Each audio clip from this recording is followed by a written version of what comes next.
Hey there friends, Susan here with Pumpkin Hill Stampers. We have sketch number 85.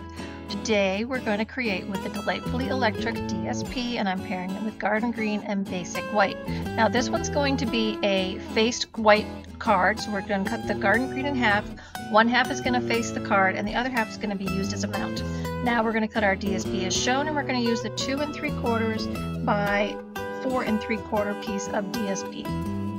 Next, we're going to do our stamping. So I've got the sentiment on our die cut circle with Garden Green from Everyday Thanks, and then with Calypso Coral I have stamped the band-aid and the stethoscope. Now we're going to trim out those 2 images with our paper snips to use on our project as embellishments today. So here are the parts and pieces for the project, and we're going to put it all together nice and easy with layers, and you can get all the details in the mini tutorials. There's still time to subscribe. So let's put it together. Fold your card base in half and give it a good crease with the bone folder.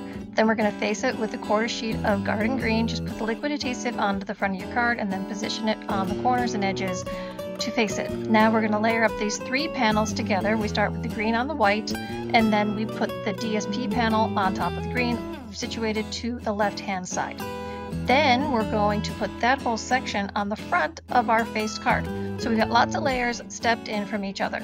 Next, we're going to add the embellishments. First, we're going to add the sentiment with liquid adhesive off to the bottom right-hand side.